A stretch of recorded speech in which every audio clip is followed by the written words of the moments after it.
This is the Game Changers Experience. Deep dive conversations with leading business disruptors, Olympic athletes, celebrities, entrepreneurs, and influencers from around the world. This show will teach you insights about the winning principles in mindset, productivity, marketing, branding, entrepreneurship, business strategy, and more. Hosted by productivity authority, business strategist, former elite athlete, author, and public speaker, Adam Strong. Hello, everybody, and welcome to the Game Changers Experience with myself, Adam Strong. And today we have a special show. We have a special show with a really good friend of mine, Adam Cox. Now, who is Adam? Well, Adam is seen as one of the top UK's hypnotherapists. He has an amazing podcast called The Hypnotist, which has just hit 35,000 downloads in a single month, which is crazy, hitting some of the US charts, which is insane. He works with high net worth individuals. He's worked with royalty, he works with celebrities. He even has a practice on Harley Street in London, which is one of the most prestigious streets in London for therapy and health and practitioners and therapies and stuff like that. And he's also a business owner of a media company. Adam, welcome to the show. Great to be here, Adam. Really looking forward to this chat. By the way, guys, if you're getting confused about which Adam we're talking about, I'm Adam S and he is Adam C, okay? Excellent, but we have very similar hairstyles. We do have some. That's the confusing bit. So if you guys are watching this on YouTube, by the way, you'll know, and you're like, which one's which? But anyway, listen, great to have you on the show. And, I think we've kind of collaborated actually, probably on a few occasions, and we always have fun on these types of chit chats, right? Totally, yes. It's good. I think we think in similar ways in the sense that we've both got very much a growth mindset. We're kind of not afraid to take opportunities and look for, I think, those people that are confident in their own abilities love collaboration. Those people that are a bit insecure about their own abilities, they hate collaboration because they always feel threatened. And I think, it's good to connect and meet with people that are very, secure in their own abilities, which you clearly are, which is great. Thank you. Really appreciate the kind compliment. It's interesting as well when you talk about collaboration, is that it's also, I suppose, in a way, people's false sense of insecurities as well. Because, we all like to win, right? We're all trying to compete against each other. But actually, in this day and age, best thing to do actually is to really collaborate, work together, because we're all kind of working towards the same goal. And, do you know what I mean? Totally, yeah. I mean, from my point of view, the way I think about it is that there was a time when there was no businesses, there was no people. So the whole economy, the global economy, has come from nothing. I'm a big fan of the metaphor of alchemy. And from my point of view, there is no shortage of opportunity. There's no shortage of wealth. There's no shortage of money. There's no shortage of business ideas. What there is a shortage of are people that have the courage of their own convictions to pursue things. And I think that's what we need more of. So actually, I'm a big fan of collaborating with those people where the kind of the combined ingredients create something much more valuable than the sum of its parts. And you see that in lots of different situations. Joint ventures are really positive. Creativity, I think, is so underrated. Just an idea linked to a resource can create a business, a whole revenue stream, a whole business model. And I think that's what there's a scarcity of. There's a scarcity of people taking opportunities and good ideas. And that's why collaboration is something that people shouldn't fear. Love it. Very cool. So today we're talking about a really interesting subject, which is all around self-sabotage. And, I think this is a really good topic to talk about, Adam, purely because, number one, I am a victim of that. Well, I wouldn't say I'm a victim of that. I'd probably say I'm a master of my own doom, I suppose, in a way. But I think that a lot of our listeners are going to appreciate this subject around self-sabotage. But let's just talk a little bit about what self-sabotage really is, from your perspective. Yeah, I think self-sabotage for me is when people either consciously or unconsciously do something that completely contradicts something that is really valuable and important to them. And, it's not an uncommon thing. We're recording this beginning of February. A lot of people would have set New Year's resolutions in January to lose weight, to get fitter, all these kind of things. And a lot of people are probably nodding their head right now thinking, I set a resolution and I've done the exact opposite of what I intended to do. That's one example of self-sabotage where people will do the very thing that interrupts and prevents a very valuable and meaningful goal. And my own experience of that, I mean, I've had many experiences of self-sabotage, but one of them was when in the early days of my PR company, I won a PR agency account. So as an agency, I was also supplying other PR agencies with broadcast. And I got in with a really big agency. And they invited me to speak to the whole agency. There was like 150 people there. That could have created so much business for me. And I overslept on the very morning that I was meant to do that. Now, I thought about that a lot, and it's kind of like, why would I never oversleep, but I overslept that morning for something so important. And at some level, there was something, perhaps an unconscious fear or something getting in the way that meant on that particular morning, I messed it up for myself. I couldn't point the finger to anyone else. It was me that did that. And it got in the way of something really potentially valuable and important. And yet I messed it up. And I think lots of people have got similar experiences where, and it might not be a business, it might not be something financial, it might be a friendship, it might be a relationship, it might be a weight loss goal. But most people have the experience of doing the very thing that completely messes up something really important to them. And that's what self-sabotage is. Interesting, really interesting. I was going to say, you make a very good point, actually. It doesn't necessarily have to be business. It could be a relationship. It could be a habit. You've highlighted that. It could be pretty much anything.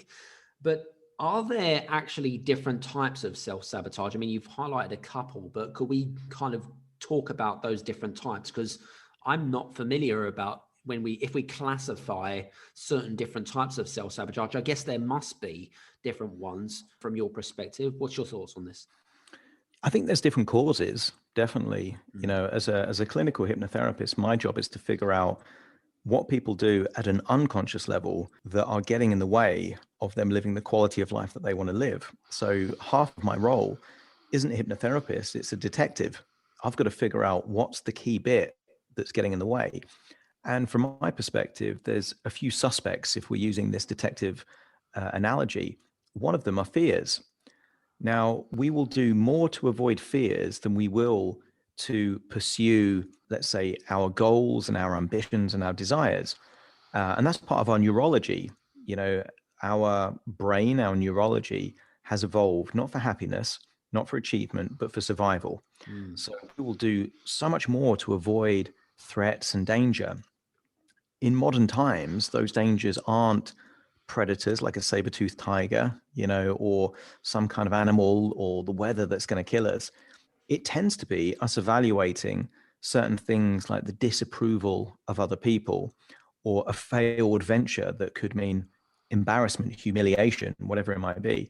And that activates exactly the same neural circuitry as, you know, a tiger of centuries ago would have triggered, you know, releasing huge amounts of adrenaline and cortisol into our blood, making us freeze. So fears are one of those causes. Equally, beliefs, I would say that's a suspect number two.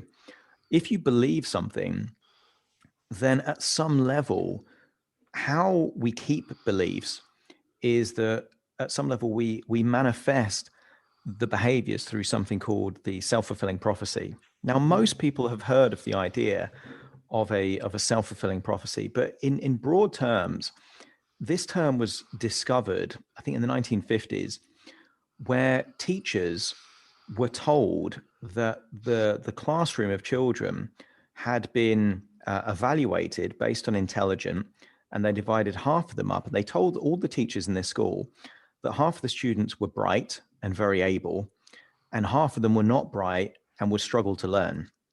And that's all they did. And the teachers that believed the children were bright, at the end of like many years, they had higher grade averages, were more successful, more confident. And the only difference is that the teachers believed that they were more able. Turns out they weren't divided up to who was bright and who wasn't bright. It was completely random, but it created a self-fulfilling prophecy where the belief meant that they interpreted the fact that they were bright. So if they gave them information and they picked it up quick, they would jump to the conclusion, well, that's a confirmation bias. It proves that their belief that they're bright is actually true. If they didn't, they'd be like, oh, they haven't got this yet, but because they're bright, it will click into place soon. So they invested more time. But the children that they perceived not to be bright, they thought, well, why even bother teaching them? And this is all unconscious. And that created a self-fulfilling prophecy. Now, these self-fulfilling prophecies exist throughout all of our lives. If you believe, for example, if we look at weight loss as a goal, that it's a struggle for you to lose weight. Other people can do it easy, but for you, it's a struggle. Well, if you believe that, and for a week you're on a diet and you look at the scales and it doesn't go down, you'll be like, oh, I knew it. Absolute struggle for me to lose weight. And then that's going to make you feel so unresourceful that you're going to go back to binging on donuts and chocolate. Okay. So we have these self-fulfilling prophecies all the time. Here's the interesting thing. The belief doesn't need to be true, as it wasn't with these children, in order to create the self-sabotaging behavior that follows from the belief. It doesn't have to be true. And that's the danger of a belief. So fears can cause self-sabotage. Beliefs can cause self-sabotage. Sometimes it can be in a conflict. And this is one of the more interesting bits, where people have a part, and it is a metaphor, but a part of their subconscious that has a different intention, a different objective than a different part. And when you've got that, it feels like civil war. It feels like there's a tug of war taking place inside people. And recently I worked with a weight loss client, and she was bullied. She was sexually assaulted as a child, very traumatic childhood. And she created this really tough part, when she was, a child, in order to survive. When she got older, this part didn't have a function to play anymore because she was in a relatively safe, secure environment. But this part in her subconscious had already been created and was a rebel, and basically had this overall, kind of tough exterior. I'll do what the hell I want to do.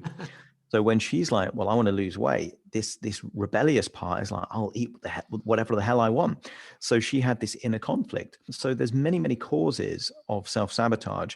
And I find it fascinating to figure out what's causing what and how to change those kind of things. And most of the time, people have no idea it's even happening.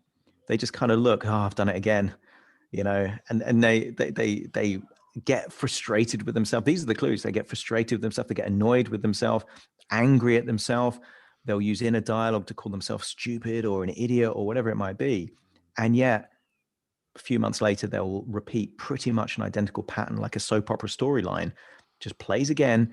And then they're like, now what do I do? Because each time it happens, they feel more and more helpless that they're not in control of the situation, because they feel like, well, whatever I do, I'm going to mess it up later anyway. So why bother? Which is a rational belief that you can have if you self-sabotage a lot. It's a good point, but there's something that kind of off the back of that conversation, when we talk about self-awareness of self-sabotage, right? So from my perspective, you have what I call the unconscious, not kind of aware of the kind of your perceptual awareness, if you like, right? And then you have conscious awareness, where you are aware, and it's kind of you kind of created this negative self-talk where you're already doomed to failure because you've already talked yourself into it, type of thing, right? But love to know what from your perspective, the two differences between that and how we can improve.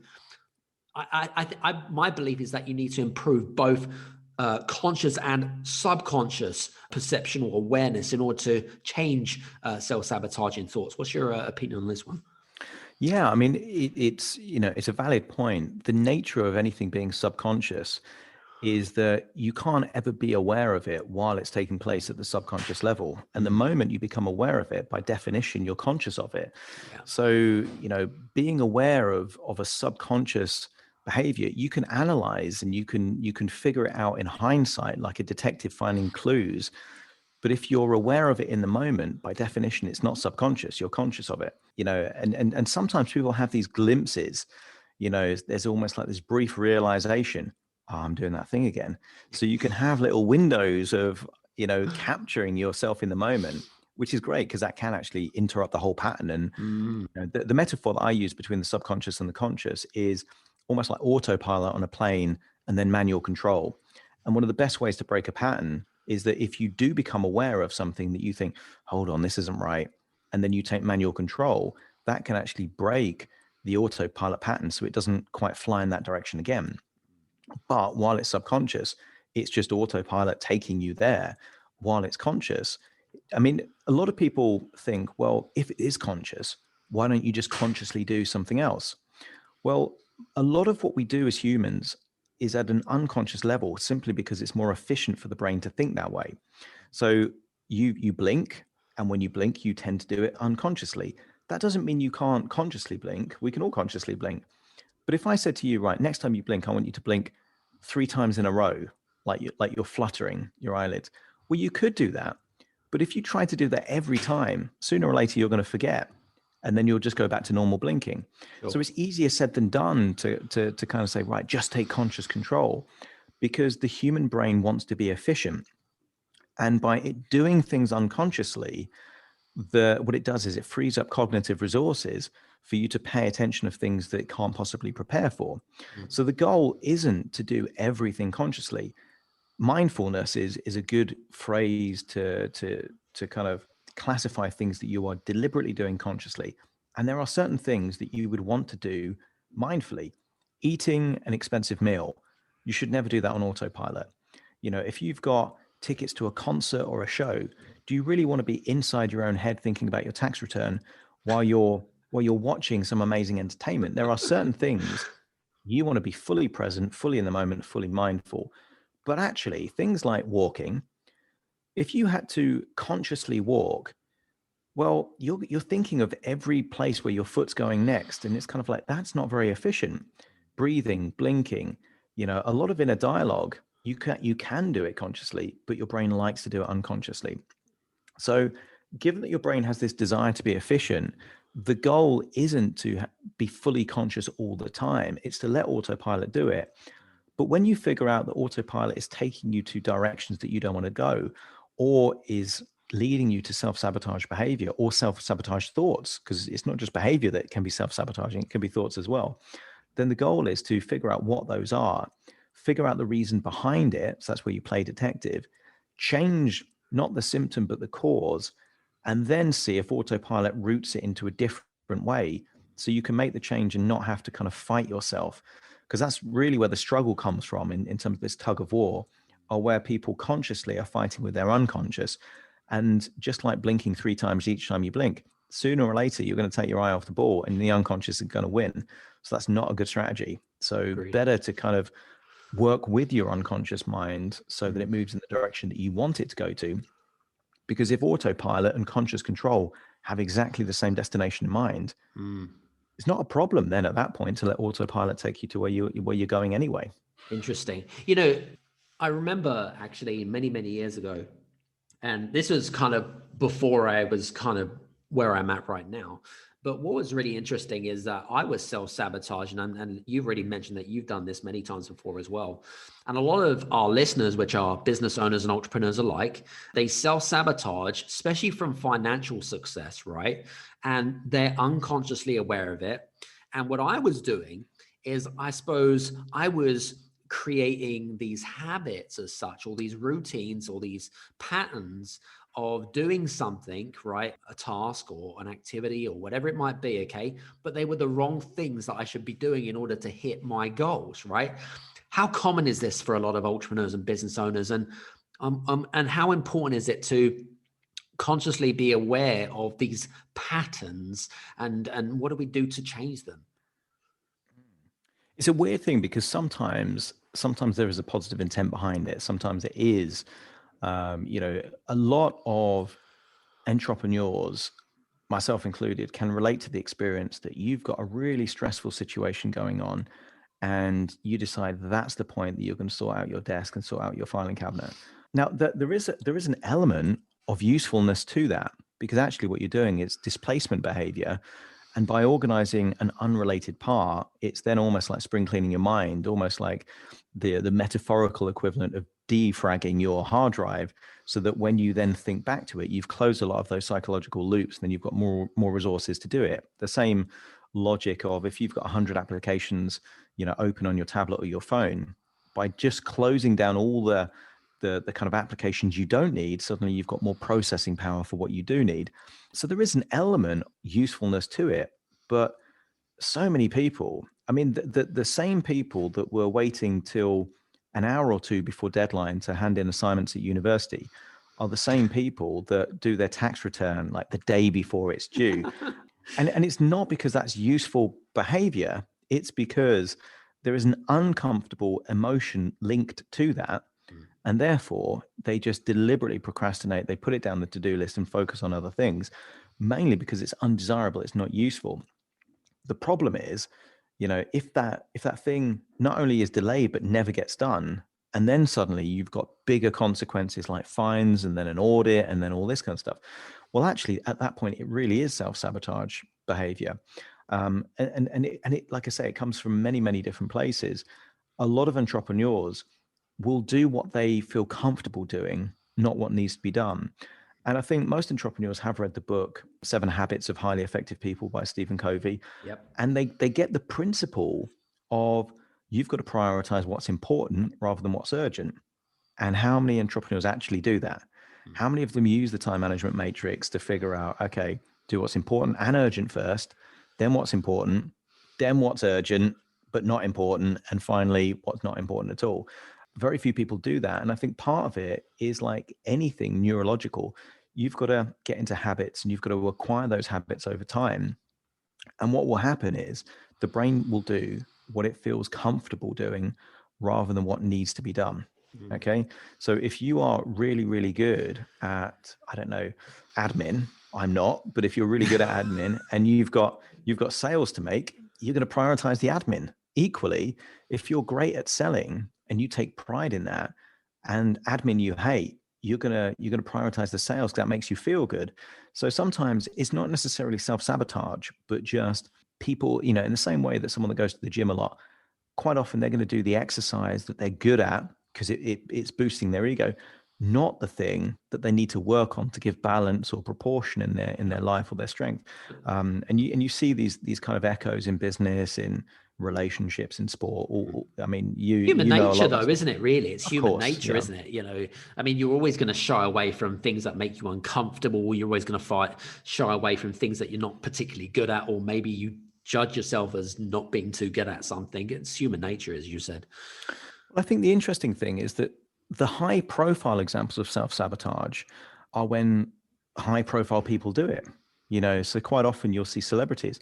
I think, potentially one of the highest profile ones in recent time is probably Charlie Sheen, where, he had one of the highest rated TV shows at the time, had a movie career as well.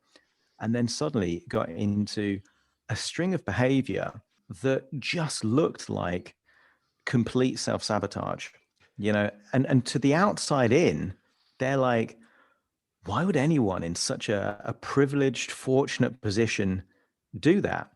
But if they believe that all of this has come too easy, if they believe that they're not worthy of the success or the acclaim, then at some level, unconsciously, they're going to do things to rectify that so that their reality on the outside matches their perception on the inside. And, I mean, it's like watching a car crash in slow motion. Sometimes when you see these kind of things, it's like, is nobody like having a chat with this guy just to tell him like, don't mess everything up? But to the person that's living it, they're going to have this confirmation bias. They're going to have this cognitive dissonance where anything else that comes from anyone else, they're going to perceive that as controlling forces. They're going to use the phrase haters, trolls. They'll say, look, you're just jealous of my life and all this kind of stuff. Even if these people have got good intentions, they don't want to see someone mess up their life. So the problem is, it's easy to notice it in other people, but it's hard to admit it in yourself if there is genuine self-sabotage behavior, because the ego will get in the way. It will justify it. And you'll say, but I wanted to do that anyway. It really depends how intuitive people are and how responsible they are. But a lot of people, I mean, if you look at Donald Trump, for example, he's a great example of someone that will take the wins, but deflect the losses. So if something goes his way, he will say, I made that happen. This is down to me. If anything doesn't go to plan, he'll point the finger and say, it's because of them. They did that. Now, for people like that, very, very difficult for them to adapt and change because it's never their fault and they're never taking responsibility. I mean, you could see lots of self-sabotage behavior from Donald Trump, but we can only really accurately say that because he lost the re-election. If he'd have won, hindsight is 2020 vision. People would say he's a genius. He deliberately did all these things to divide people and provoke and all this kind of stuff. Actually, he lost, so we can label it as self-sabotage behavior. By the way, guys, if you're listening in, okay, this is not the Donald Trump show. This is not about politics. It was just a great example. So, so by the way, we are not by any way means are pro or negative about Donald Trump in any way, shape, or form. Okay, so I just want to have that disclaimer. So all good. But listen, I was going to say to you as well, people's attitudes, because you talked about self-sabotage when you consciously. People can self-sabotage themselves, but if they've already kind of taught themselves in a way that they're already going to kind of, probably likely to fail type of thing. I mean, surely if you need to change people's attitudes as well as retrain the subconscious and the conscious mind, I mean, how important is that as well? Yeah, I mean, the reality is not everything is going to go your way. And sometimes you might not get the result that you want because of self-sabotage behavior. Sometimes you won't get the result that you want through no fault of your own. It's just variables outside of your control. If someone launched a travel agent, in February last year, right prior to the pandemic hitting, Good luck. They can't describe a global pandemic as self-sabotage behavior. That's just shit happens, But at the same time, if someone, let's say, saw the pandemic happening, saw all these kind of things, and had the ability to adjust what they did and then didn't do it because they're like, no, things will get better. Well, you could treat that as a form of self-sabotage because their belief systems are influencing their behavior, which then prevented something positive from happening. It's a tricky one because it's always going to be subjective, and not all failures, not all setbacks are down to self-sabotage. Sometimes it's just the lack of a resourceful state. A lot of people that want to lose weight, for example, and don't lose weight, is not necessarily down to self-sabotage. Just sometimes it's down to lack of discipline or lack of sticking with a proven way of doing it. In the same way with business, sometimes in business, it's not that they've self-sabotaged. It's just that they haven't sold enough of their product. They haven't invested enough time to work on a good plan and do the right marketing or learn the right lessons. Is that self-sabotage? I don't think so. I think it's just, business is a very harsh environment, and you've got to pay attention to what's happening. Everything is a learning opportunity if you treat it that way. And I think sometimes failure in business has a lot more to do with the harshness of it's difficult to have a successful business and not so much about self-sabotage behavior. But that doesn't mean that people can't self-sabotage their own behavior in business. You see it all the time. You see people climbing up the ranks, having, multi 6-7 figure businesses or more. And then they disappear within a few months and you think, what happened there? Was it self-sabotage or was it a shift in the economy? Like who knows? As long as they learn something from it, all is not lost. There was something you said there, but I've kind of lost it, and I hate that when that happens. But hey, whatever. I know that you do a lot of hypnosis with a lot of your clients, and tell us a little bit about what hypnosis is and how can it make us more aware about disrupting neuro patterns in our brain in order to reprogram and maybe become ourselves more aware of our self-sabotaging thoughts as well. Yeah. So again, because we're talking about the mind, and the mind is a concept. The brain is something physical, but the mind is a concept. Right. So metaphors are useful as a way to explain what's going on. So you can think of, circuitry has been a very popular metaphor for what happens not just in the brain but in the mind as well. So we say like you can rewire your brain, and that isn't actually a bad metaphor because effectively people get that. When cables are linked up to an energy source and then an output, if they're wired the right way, you switch it and the light bulb goes on. Okay.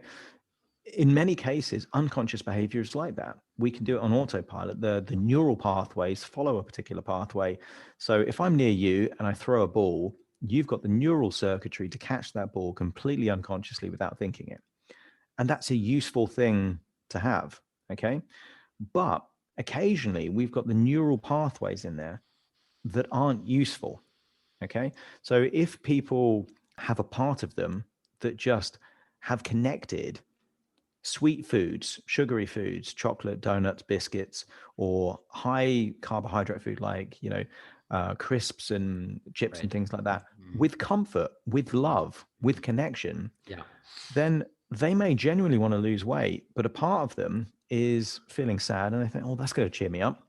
So they're going to move in different directions, not because they're deliberately messing things up. It's just that neural pathway has linked, okay, that food makes me feel good and I don't feel good right now. And it's a form of self-medication. And that would be an example of self-sabotage based on the neural circuitry. What hypnosis does is it enables people to make a change at the unconscious level that they're not normally in control of. Now, we've already established that trying to do things consciously, if you've already got neural pathways that take you in a different direction, is like fighting with yourself. So it's not that good. If, however, we can go in there and, I use a metaphor of dominoes because I think most people as a child have had the experience of lining up a row of dominoes and they click the first one and it creates a little chain reaction. Okay. And if you say that last domino is the destination, then effectively what you can do is in hypnosis is either take out a couple of dominoes. So you click the first few, but it never gets to the end. Okay. That's one thing. Or you can reroute them to take it so it starts off the same and it takes it in a different direction. And that's really useful because if you detect the early triggers of what causes self-sabotage behavior, you can then redirect it. So you rewire it in a different location. That might be more useful than the previous direction. So in business, for example, you use the example of business owners getting really stressed and then spending their time doing perhaps low-level activities that aren't actually going to address the big issue that they're facing. Well, that might be the trigger. The trigger is evaluating, I feel stressed here. And the coping behavior is do something that you know that you're in control of because actually you feel out of control. Well, actually, if you can communicate with the part that says, right, actually, I feel highly resourceful here, and I know that anxiety is going to reduce if I actually tackle the task at hand, then once you do that and you notice you get a positive feeling, then that positively reinforces that behavior so it sticks. And then it can happen automatically by itself. So hypnosis is about facilitating change. That's the easiest way of explaining it. Very cool. And I know that for some of our listeners, we're going to put a link in one of your hypnosis tracks, I believe. Is that correct? Tell us some more about that.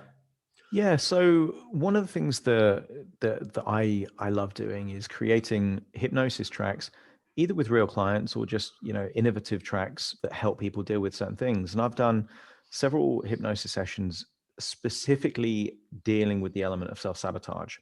So what I thought might be useful for anyone listening to this, if they can relate to this idea of self-sabotage, rather than intellectually hear, okay, hypnosis may help, there's going to be a link to a specific download based on self-sabotage, and you can experience a hypnosis session from me so we can tackle the root cause of your self-sabotage and help move it in a different direction. Very cool. What I was going to say, guys, for you guys that are listening in as well, what would be really useful for me and Adam would be to find out if you are struggling with your self-sabotage. And if you think that you're self-sabotaging and you're not sure, or maybe you've had a past experience and you want to share with it, then please come to us and share those experiences. And you can do that by either, number one, writing a quick sort of synopsis on our social media. You can connect with Adam Cox, by the way, on his social media links below. Alternatively, through our promotions, you can also see myself and connect with me on social media as well. And also, if you're on Apple, feel free to leave a review of this podcast, and you can leave a little bit of stuff on hypnosis on there. Or if you are on Android, then please go to Podchaser, Podchaser, Podchaser, and you can also listen to this particular podcast and leave a review on there. So listen, Adam, I just want to say thank you so much for being on the show. So really greatly appreciate your time today. It's lovely to be here. It's been a great chat. Been a great chat indeed. Listen, guys, hope you've enjoyed today. I hope you got some great value from it. And if you've got some great value, please do share this podcast with some of your friends and your contacts as well around the world. So listen, guys, hope you have a good one, and we'll see you again on the next show. Take care from me and Adam. Cheers. Hey, you guys, I just want to say thank you so much for listening in to this episode of the Game Changers Experience. I hope that you got some amazing value, some great insights, and golden nuggets that you can implement into your business straight away. I would really, really appreciate it if you could leave a 5-star review on the button below. Have a fantastic day, and we'll see you on the next episode. Take care.